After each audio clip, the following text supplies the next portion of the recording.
Biz жана санжаралуу тарыхыбыз деп атпайбызбы? Тарыхта бизде патриоттук сезим болуш керек да. Биздечи. Патриоттук сезим болбосо, анда биз элди сүйүү, мекенди сүйүү, жоопкерчиликти баягы алуу деген бекер эле сөз болуп калат да. Куру сөз менен эмес, иш менен далилдеге туура келип атат. Эмне үчүн? Биз бул жерден сүйлөп токтоп калабыз. Эми улуулар биз айтышыбыз керек. Биз аны сезип, жүрөк сезип турат да. Бизде бул жерде турган уютку жоголуп калды. Мына азыркы төрөлгөн балада кыргыз тили деле жок. 20 жашка чейин балдар жана орусча сүйлөп калды. Эми алар өздөрүнүн баягы сүйлөсүн эчеме кылбайт. Бирок кыргыз тилин билүү баардык адамга шарт болуш керек болчу. Ошо бала бакчанда кыргызча кылыш керек. Бул жерден биз бирөөнү баягы түркмөлөп аткан жерибиз жок. Орустан, англистердичи аларды билиш керек, анын өзүнүн деңгээли. Бирок биз өзүбүздүн бул көкүрөктөгү уюткуну жоготпошубуз керек. Бул биздин уят. Туура. Мына коңшу эмелерди эле карап көрөлү.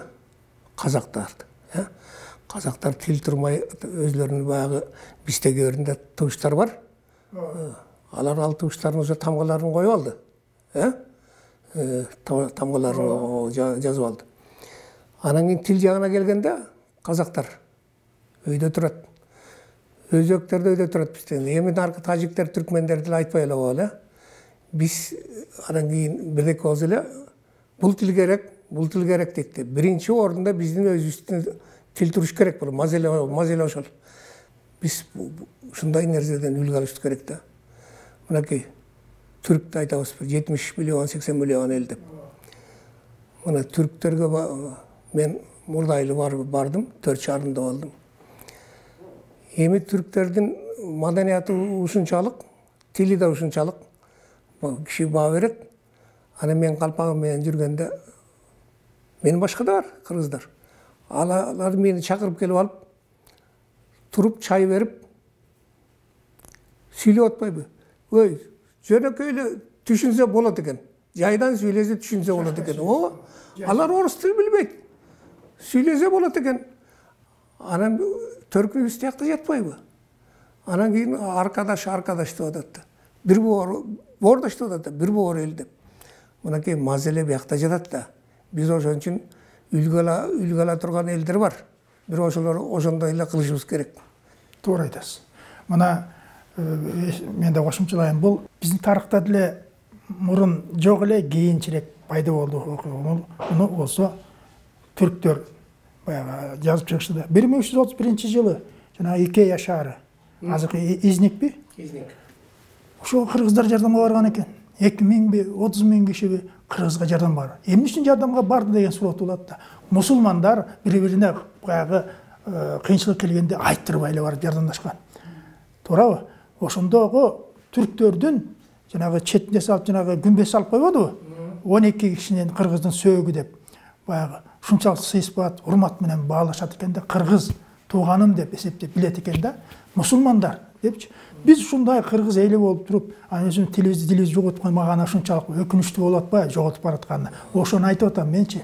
Мына сиз жана айтып калдыңыз. Баягы сакал мурут деп биз коюп калдык. Илгери сакал мурутту жаштар аза күткөндө, атасы, женеси каза болуп, баягы кыйналып, бир 40 күн өткөнгө чейин унчукчу эмес.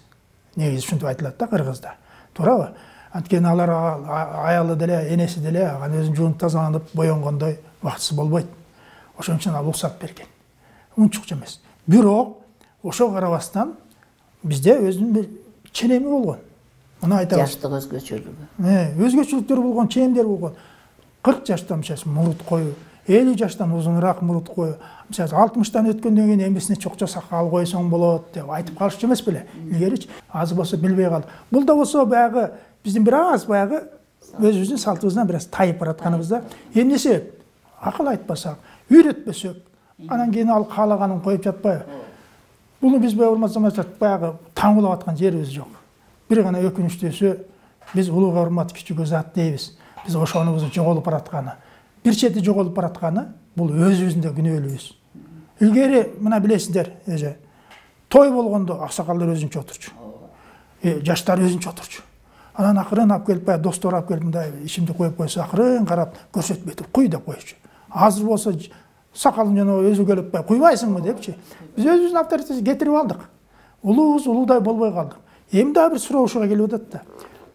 Кыргыз өзүнүн жашына жараша калпагын кийген, кийимин кийген. Биз ошону сактайбызбы?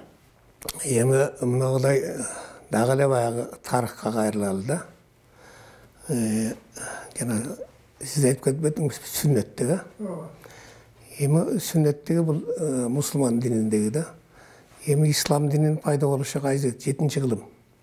Ал эми биздин Орто Азияга келген убактагылар булар где-то бир 9-чу, 10-чу кылымдарда келген да. Эми адам бери көп эле кылымдар өтүп кетти.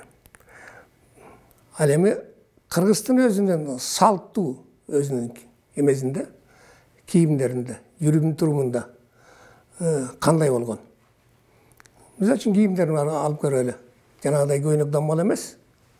Дамбалдарды алып кийген тиги шымдын ичинен, чапан, чепкен, кышында теутай, анан кийин калпак. Анан кийин жана сакалга келели. Сакалды кайсы убакта койгон? Мына мен муну көрүп да калдым өз көзүм менен. Аксакалдар жанагыдай мурут коюп, же болбосо бир сакалын албаган болсо, мындай карап туруп, "Ой жигит, мына атаң өлгөнбү?" дейт да. Ана муну эмнеге айтат деген. Көрсө сакал мурут качан эметкен, анткени жанагындай атасы өтүп кетип, анан кийин убакыты жетпей, 3 күндүгү, 7 күндүгү, 40 күнгө чейин бага эметип калат. Мага кишилер келип атса эме жок да. Ошол убакта тиги калып калса, тиги аксакалдын айткан эмеси да, акылы. Ал эми Кыргызда салт боюнча атасы өлгөн гана жигиттерге уруксат берилген да. Мынакей, ал жана аксакалдар бекер айткан эмес. Азыр деле айтып жүрөт. Эми арбар дейт, азыр жанагы сүннет деп жашы деле кайсы атасы отурса, атасынан да сакалы эметилген батектей болгон. Анан кийин көйнөк дамбалчан эметип алып, же болбосо кыздар болсо чүмкөнүп алып, кара жоолукту кыздар качан салдым деле. Кара жоолук менен көк жоолук бул анжаанда түштүктө азанын жоолугу. А бул эми түндүктө Казакстандан бери эмелген бул өзү азанын жоолуктары да. Эми аны үйдүн ичинен айтып атабы, айтпай атабы? Аны бир Кудайдын өзү билет. Айтпаган үчүн жанагыдай кыздар кара жоолук салынып алып, кара кийим кийип атат. А биздин салтыбызда кандай эле? 40 күндө барып карасын алалы дейт да, ак жоолук салалы, эми мындан ары башыңа карап жүрсүн деп. Азыр андай эмес, көчөдөн көрсөңүз, кара жоолук эмес, бетинде паранжы жамылып атпайбы? Ошондо эмнени түшүнсө болот? Бу жерде биздин өзүбүздүн салттуулугубуз кичине бөлөк жактан кишилер келип тебелип аткандай сезилип атат да. Ошон үчүн биз жанагыдай эмеге баа берип, наркыбызга баа берип, салтыбызга баа берип жүрүшүбүз керек. А биз андайлардан баягы четтеп кетип, эми мен ушундай түшүнөм да. Эмне десе, ушу модадай көрүнсө керек ушу. Мода эмес да, бул салт да. Анткени бул өзү жанагыдай кара кийип жүрген жанагы кыздын эмеси, же болбосо келин болобу, муну тилегине таш капсын дейт да. Тилегиң таш капсын дейт сен. Албайсың балда башыңдагы жоолукту, үстүңдөгү кара эме кийимдерди. Эмне деген бул кийим дегендерди мен уктум. Мына ошонун төркүнү тиякта жатат. Биз мынакей учурдан жакшы болду, ушу учурдан пайдаланып, биздин мынагы теле көрүүчүлөргө бул жагын айта кетишибиз керек. Эжелер уксун, энелер уксун, агалар уксун, аталар уксун, инилер, мына ушулар уксун. Ошондо гана кичине деп азыр айтпасак да кичине көңүлдөрүнө тиг айттыр, бул айттыр деп дагы уланып отуруп, мына акырындап барып калып кетиши керек да. Туура айтасыз. Маселе. Урматтуу замандаштар, мына жакшы сөз айтты Кайныбек Аксакал. Өзү сиз билесиз, кыргыз аялдар элечек кийишкен. Элечектин мааниси өтө чоң. Аны жөнүндө биз телевидениядан бир топ эле айтылып жүрөт, кайталадык. Мына кийген, мисалы үчүн маасы дейбизби, белдемчи дейбиз. Белдемчи дегенин пайдасы кандай чоң? Белдемчини кандай жасалат? Мисалы үчүн мен анда кийимдерди тартам, деп ойлоп атам, ошо аялдардын кийимдери эмне үчүн ушуну жасаган. Жанагынтип ысыкта дагы, суукта дагы бир температура кармап, белди üşүтпөй жылуу жүргөн да. Кыр арканы, сөөктөрдү, кан тамырларды, бардык сөөктөрдү, ашташкан жерлерин кандай кармаш керек, кандай түс болуш керек, кан тамыры буттан башка чейин кантип түс барыш керек. Муну эми климаттык шартка байланыштуу. Эми биздин белдем чын эле башка бир өтө ысык жерде кийсе туура болот эле деп айтпайбыз да, ал бизге андай эми мааниси ушул климаттык биздин жараткан, берген жерибиздин, суубуздун, абабыздын шартына байланыштуу жакшы оорубай жашоо, балдарды жакшы көтөрүү ичиңде, анан кайра аны жакшы багуу, оорубай жашоо, баарыдан да кыймыл аракетке таптакыр зыяны келбеген, көп убакытка чейин кыймылдап жүрүүгө мүмкүнчүлүк берген ошондой кийимдерди кийгенибиз бул тим эле аябай керектүү нерсе. Мунун бир эле жагы бар. Ошол өтө шөкөттөп, жакшынакай кылып той аш да кийип, анан аны жөн шалпактап өзүбүздүн жашоо процессибиздеги жашоосуна кийгенге өзүнчө башка жөнөкөй кийим, бирок аны дагы өзүнүн тартиби менен ошондой кийсек болмок. Шаар аралоого туура келет. Башка мамлекеттерге чыгууга туура келет. Азыркы шарт ушу болду. Башка мамлекеттерге барууга туура келет. Ошондо жолдо кийүүгө сенин денеңе зыяны тийбегидей, ошонун маданияты, кийим кийүүнүн маданиятын билбегендиги эле жанагы. Анан элечек кийүү. Элечекти дагы ошол кыр арканын, аялдын кыр аркасын түз турушу, аны таза кармоо, гигиена, андан сырткары сенин кулаңа башка сырткары табигый шарттардын таасир бербеши, ушунун баары эгиңдөйдө кылуу. Анткени мезгил келгенден кийин могу жаак сөөктөрүн, баш сөөктөрдү кармап турган тарамыштардын бошошу. Ал бошойт да, карып баратсаң клеткалар өлөт. Ошолорду түздөп кармап турушу, жардам бериши ушундайдан эле келип чыккан кийимдин өзгөчөлүгү да. Кийимдин ошону пайдаланыш керек учурунда. Колдон келишинче жок пайдалана албайсыңбы? Ашкере башка улутту туурап, жанагынтип чачыңды жулмалап салгансып, ит тытып кеткендей кийимдерди кийип, чачыңды бирөө жулмалап салгандай абалга алып келип, анан ошентип басыш таптакыр туура эмес нерсе экенин айта кетели. Анан кабыл алабы, пайдаланабы, пайдаланбайбы, ар бир адамдын дагы өз акылынын, деңгээлинин, тарбиясынын жетишинче пайдаланат аны. Кыздардын баш кийими боюнча. Мына бизде салтыбыз боюнча кыздарды адегенде машина баягы самай коюп, анан өрүп, машина топу кийгизип, анан кийин тебтай кийгизип, анан эми жол салынга чейин көп бар да, тебтай кийгизип, анан ошенткенде анан кийин баягы кыр-көрүм чачы. Келген кишилер анан кийин үйдөгү бой жеткен кыз бар экен дегенде, аны жанагыдай жуучулар келип куда түшкөндегиз. Жоолуктар качан салынган? Жанагы куда түшүп анан кийин алып кеткен жатканда, анан машина шөкүлө кийгизгенде. Анан ошол жерде дагы кыз кетип атканда дагы жанагыдай эме кожок кошкон жерлери бар да. Анан кийин ошондо жанагы шөкүлөн кепти болсун деп атат. Мындай карап көрсөңүз, шөкүлөн кепти болсун деген сөздү барган жериңде баланчанычы кыз экен, баланчанын эмес экен, тег экен, ошонун адептүү кыз экен, тарбия көргөн кыз экен деген сөз жатат. Шөкүлөн кепти болсун деп. Анан барган жерде шөкүлөнү алып, анан барып жоолук салынып атат да. Ал жоолук ким? Келин.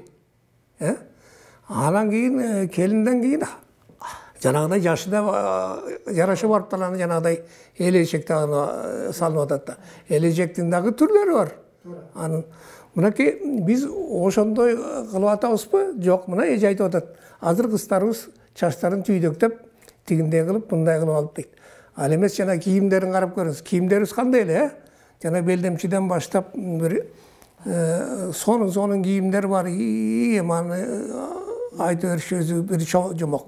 Анан кийин эми кандай болот? Киндиктерин көрсөткөн кийим. Мынакей улуу сөздө уят жок. Мынакей төштөрүн көрсөткөн кийим. Анан кийин шорта, анызда бүтүн болсо мейли го. Анызда көрүнгөн жерден багы ит тутуп кеткенсип, чолоктору да бар, узуну да бар. Анан башка дагы аял кишилердин нары караганда билбейсиң, аял кишиби эмне мына аялдардан да келиндерден наз кетти, нарк кетти, сулуулуктар кетти. Нары карап турса көрбөйсүң, чачы болсо эметилген, эркекпи дейин десең, бери караса аял.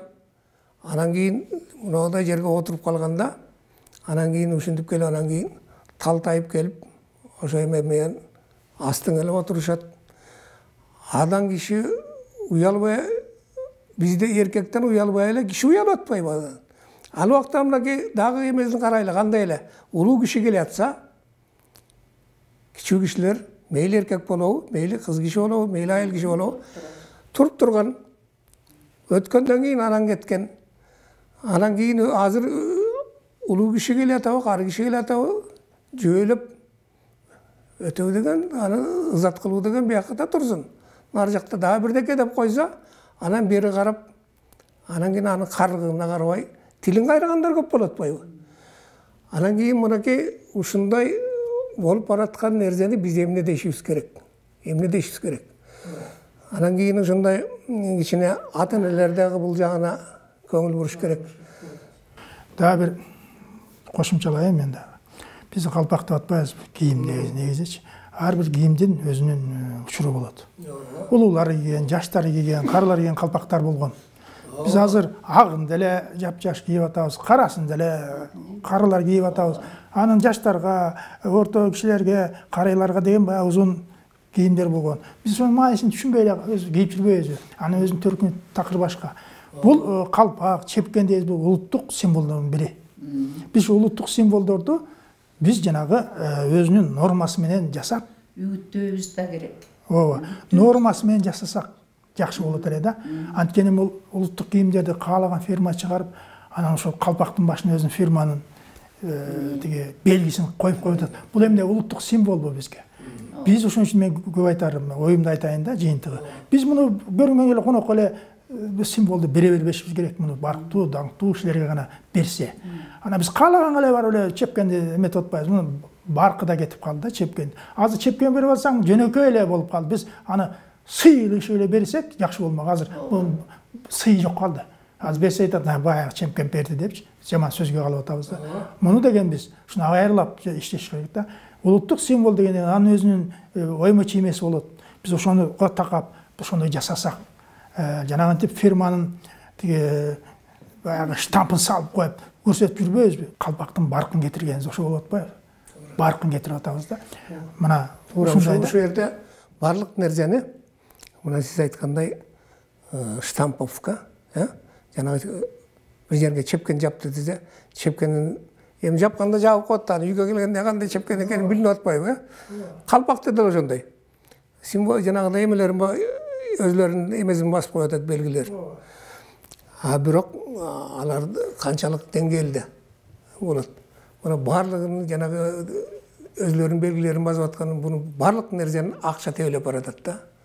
Акча тебелеп тепсеп, ошо эң абалы биринчи эле ошол эмелер өтүш керек.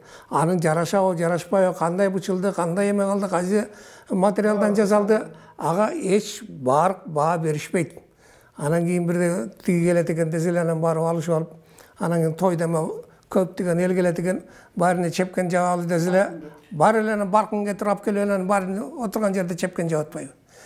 Анан кийин жолсо калпак жаап атат, калпак кийгизип атат. Калпакты дагы ал кайсы калпак? Мынакей баягы мындан 4 жыл мурда кытайлык кыргыздар келген, жана Төлөк Төракан жанагы манасчылар менен бир канча. Анан сүйлөшүп отурганда мен кытайлык кыргыздардын калпагын кызыктым да, берсеңиз бир калпагыңыз эме кармалап көрөйүн деп. Эмнеден жасалган десем, накта кийистен жасалган дейт. Анан кийин эмесин бассам төөзү капкатуу. Биздин калпактан басса бизге кемирейип кирип кетет го. Капкатуу. Ой, бул уякта эмне бар десем, Мисти атай муну жазап, эметип анан камыр менен паттап, анан ушинтип туруп бекем кылып жазайт. Илгери мунун дагы эмеси бар дейт. Калпактын мааниси бар дейт. Эмнеге дегенде, баягы душман келгенде таяк менен башка чапканда, ал туруштук берген дейт да калпак. Азыр алдагы силердин калпаңар менен башка чапкыла башың эмес сөөгүң сынып кетет. Дейт да. Мына калпактын манагы сиз айткандай мааниси канчалык экен, мына ошону жанагы уздар мына ушуга чейин жеткириш керек да. Ошондон кийин калпактын баркы калпак болот да. Биз айтып атпайбызбы? Ар бир адам баягы өз мөөнөтү жараша кийим кийишет, баскан туруму болот. Мына биздин куракка мына пайгамбар жашынан өтүп калгандан кийин акылы тазарып, чач агарып калгандан кийин бизге деген шумпайланып, тигинде мындай өткөн бизге кереги жок да. Ойлойт экенсиң, артыңда ушул жаман сөз калбасын. Балага карамабы жаман сөз тийбесин. Төз жүрөйүнчү, төз болоюнчу деген ой кетет экен. Менче мен өзүм ушундай ойлойм да. Балким катуу айтып аткандармын. Бирок эмнегедир мен кыргызды кыргыз десе, ушул кыргызым өзүнүн бүт улуттук руханий дөөлөтүн чогалып туруш керек. Биз ошонубуз менен гана кыргызбыз. Мына азыр айтып атпаймынбы? Күнөө баарыбызда эле бар. Бирок ошол колунда байлыгы толуп туруп, кыргыздын салтын сактабай, баягы кыргызча айтканда кандай десем,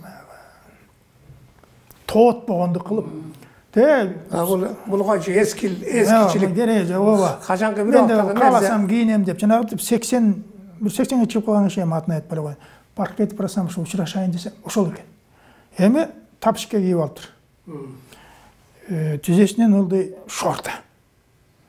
Анан кийин майка кийип, кепка кийип алып, ачык тагынып алып келет. Эми анан мен бурулуп кеттим да, чынын айтайын. Мен учурашкым келген жок. Ай, биз эмнени баягы орусчасынан подражать этип атабыз. Ар бир адам улуумун десе, өзүнүн шартына жараша баягы кийимин кийинип жүрсө, эл сыйлайт да. Эми бул менин байлыгым бар, кааласам кийип жүрөм дейт. Балким ал акчасы барды, мейли кийип жүрө берсин. Бирок биздин ар намысыбыз чыпыйтып, тиги жынсыны кийип алат дагы, жөн эле чыпыйтып кийип алат да. Чыпташкан жынсы кийип алган, кете кийип алган, шыпылдап басып жүрүшөт да. Аны ойлойм, эми артынан карасаң, карган эле киши көрүнүп турат. А кийингени такыр башкадай. Мен эмче айтып келет. Мен эмнегедир эле ушул кийинчерээк ушуга бир аябай катуу мамиле карап калдым да. Биз өзүбүздүн баягы аброюбуз менен жүрсөк, ошого элге бир жаштарга сабак болот эле дейм да. Кереги жок, кээ бирөө мактанып атпайбы? Мен 65ке чыктым, жап-жаш болуп, ушундай чыпылдап кийинип жүрөм дейт. Кийинип жүрө бер аны. Бирок биздин да өзүбүздүн салтыбыз бар. Жакшынакай калпагыбызды кийип, мен калпакты кийип паркта жүрсөм, басып жүрсөм, киши мындай сакалчан калпак кийсе кубанам бир чети. Мына кандай калпак жасабасын, бирок ал калпагын кийип жүрөт, мен кыргызмын деген сөзү. Анан биздин улуттук кийимибизди биз жөн эле сахнада эле кийип калбадыкпы? Ал азыр кийсең шылдың эле болчудайсың да. Мына бу да калып баратат да. Жок дегенде биз ушу улуулар өзүбүздүн жашыбызга карата мындай кийинип, бир абройлуу жүрсөк деген гана ой да. Мынакей аксакал жөнүндө айтып атасыз, 80-деги. Мен бир эмеде окугандан Абай менен Мамаби Шүгүр Жусуптун бир сүйлөшкөнүн окудум эле да. Мына нарктуу кишилердин сөздөрү. Анан кийин жолдон баратып Мама Шүгүр Абайга кайрылып бир учурашайын деп жигиттер менен атын буруп кайрылган экен. Анан кайрылса баягы эчтеги кишилер келди деп, анан кийин Абай кирсин деп анан үйүнө киргенде анан учурашып, анан сен ким болосуң дейт да. Мен Мама Шүгүр болом дейт. Угуп жүргөн экен, Мама Шүгүр сенсиңби? Анан ушунчалык эмнемди угуп жүрөсүз десе, сенин акылдуу сөздөрүңдү угуп жүрөм, нарктуу кептериңди угуп жүрөм дейт. Анан эми ушундай болсо мен дагы атайын сизди учурашайын деп келдим эле деп анан экөө отуруп калганда анан кеп алышып калганда айтыптыр. Мама Шүгүр ушунчалык кыйын болсоң, Кудай каякта тозок менен бейиш какта ушуга жооп берчи дептир да. Анан эми бул кишилердин көрбөйсүзбү абдан эмеге маани бергендер. Анан абай дептир, Кудай сен экөөбүздүн жүрөгүбүздө дейт да. Тозок болсо экөөбүздүн үйүбүздө деп. Ал кандай десе, жакшы аял алсаң бейиш, жаман аял алсаң тозок деп. Мынакей сөздүн мааниси, сөздүн кудурети каякта жатат. Анан кийин сиз жанагы айткандай сүйлөшө турган адамыңыз жанагыдай болуп жүрсө, анан адан эмне кеп, эмне сөз, кайсы жылы сөздү айтат? Кайсы сөздү айтат? Тарбияны берет. Мынакей, мына сөздүн сөйлөтүн, кудуретін түшінген кишилердин мынакей кеп алышкандагы мына сөзү.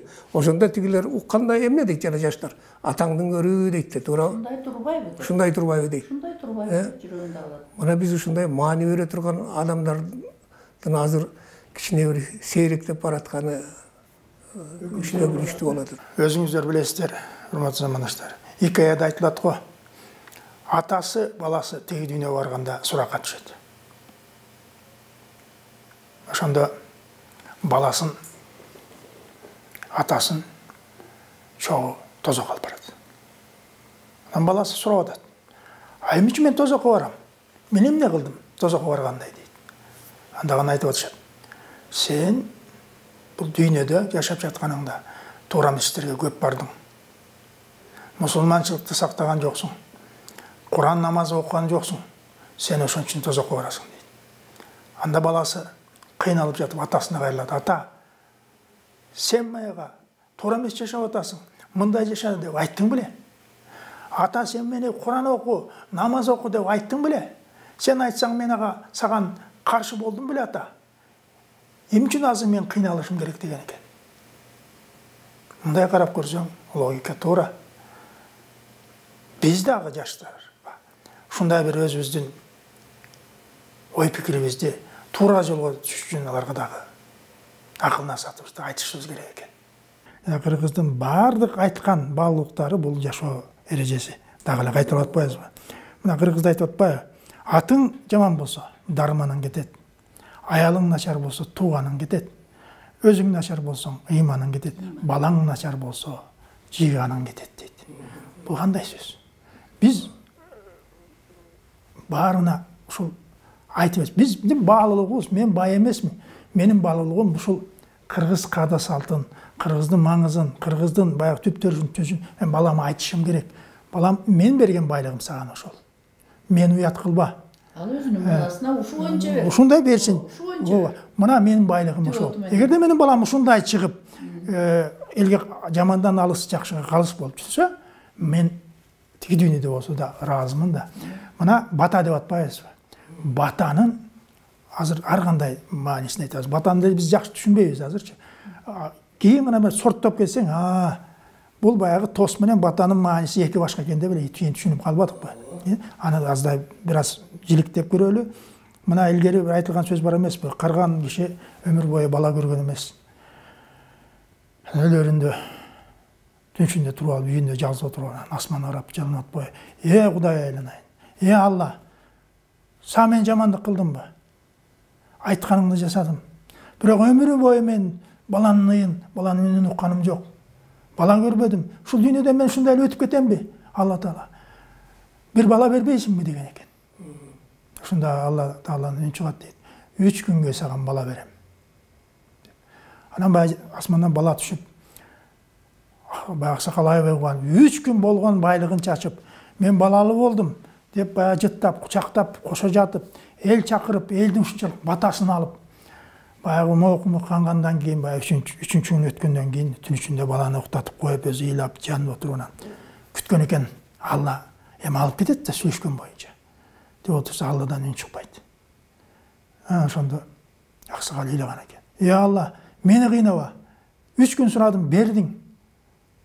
Жыттадым, эскедим, моокумум канды. Мени кыйнап Алла алып кет дейт. Бир аздан сөз үн чыгып атпайбы? Жок, аксакал, карыям. Сен 3 күн байлыгыңды чачып, баланын бала экенин билип, моокумга жыттап, койнуңа алып жаттың. болгон байлыгыңды балаң үчүн чачтың, балаң үчүн элден ушунчалык бата алдың, жакшы бата алдың. Элдин батасы өтүп кетти менин сөзүмөн. Баласы сенде калды деген экен. Мына батанын күчү. Биз деген батаны жөн эле берип койбойбуз. Ошол кийин ошол алган батаны биз балдарыбызга берет экенбиз. Ушул жөнүндө бир бата жөнүндө да бир кеп кылсаңыздар. Батанын маанисин. Мына биз деген барып тиге тойго барабыз. 2-3 жыл отурабыз. Түшүнгөн киши ушул жерден бир улуу кишилер менен, инсандар менен баарлашып, кол кармашып, көрүшүп, bir сөздөрүн угалы деп ойлойсуң. Аңгара эле музыка чыгып эле орус аңгылдап даңгылдап атса, көңүлүң бузулат, жүрөгүң ооруйт. Ооба, качкың келет да.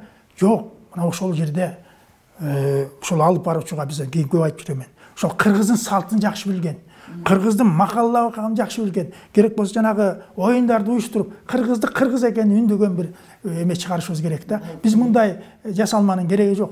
Мындайчы, бизге ошол бирдеме үйрөнүп кетишибиз керек да. Акча үчүн ал жанагы диджей акча үчүн эмнелерди гана айтпайт, эмнелерди гана ырдатпайт, эмне деген техниканы пайдаланбайт. Ал акча үчүн. Ала бер акчаңды. Бирок жанагыдай биз ошону сунуш киргизишибиз керек. Жанагыдай тартип менен ал деп ошондой сунуш киргизишибиз керек.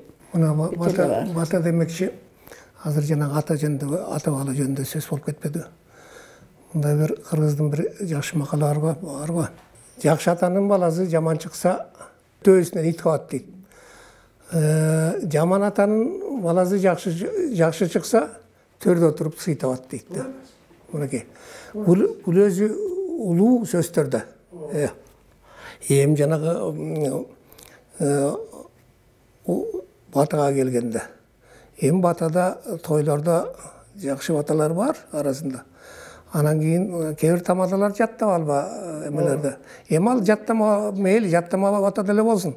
Ал деле биздин кыргыздын эмесинен чыккан баталарда, жанагыдай акылман сөздөрүнөн. Анан мен мынагыдай батаны мындай жагын айтат элем. Мынагы биз кайып дүйнө деп жүрбөйлүбү, же болбосо кош дүйнө дейбиз. Мына ушундай адамдар дагы деле бизде бар. Мен бир илгерки бир болуп кеткен бир окуяны айтайын. Бул менин романымда да жазылуу. Жанкороз деген олия киши, бул жалаң эле адамга эмес, малга да бата берген киши да. Анан ушу олиятадан келатса, астынан Тоту деген киши аялы менен көп жылдан бери бала көрбөй экен, анан жүргөн экен. Ушу Жанкороз келатат дегенде атайын алдынан тозуп, үйгө кайрып, анан кийин бир кой союйн дегенде тиги айтыптыр. Ой, Тото, коо тур, коюң сойбо. Эми сураганыңды мен Кудайдан сурайын деп. Баласыз үй сырсыз эге. Бозогодон аттап мүдүрүлүп турган экенсиңер. Анан баягы оң жагын карап, анан сол жагын карап, ушада менен периштелер менен сурасам, Кудай берет, 2 бала берет деп айтты. Ошондо келерки жылы балалуу болосуң, ошондо балаңдын атын Мамбет кой. Кийинки жылы кийин балалуу болосуң, анан кийин аны өзүң билип кой деген экен да. Мынакей бул бата. Анан кийин эми кой соем деп болбой койсо, эми жалгыз мага кой сойду эмне кыласың? Анан көрөк ошо балалуу болгондо тоюңа келем, ошондо тоюңда сой дептир. Анан ошол жерден кетип калат. Мына батанын кудурети.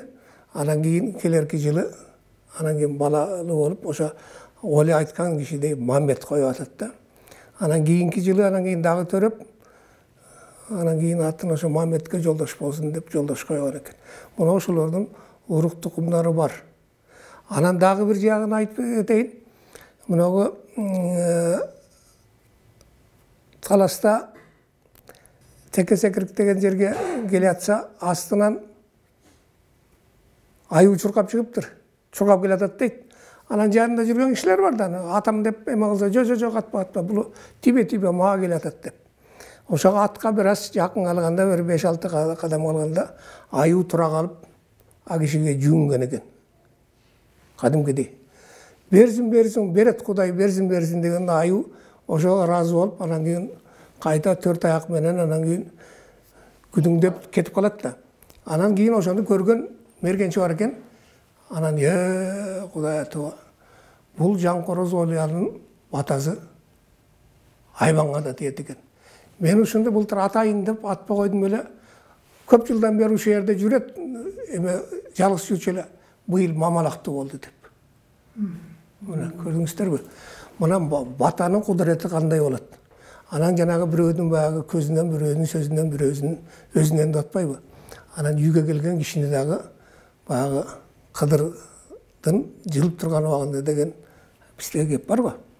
Мына ошол келген кишини да биз ардактап, анын баягы кийинген кийим эмес, жүргөн жүрүшүн эмес, ардактап жөнөтүш керек да. Бул өзү Кудай конок деп коет.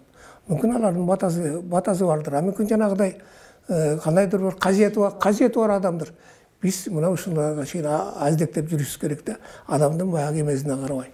Мына биздин бул өзү биздин кыргыз элибизде бул кадимгидей эле жүргөн биздин сапатыбыз да, касиетибиз.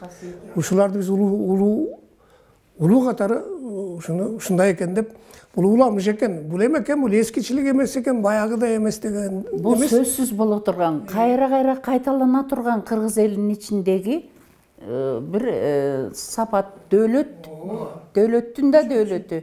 Кайра кайталанат, аны эски деп көңүл бөлбөй койбогула. Мына ушундай касиетти биз кошо ала жүрүшүбүз керек да. Ооба.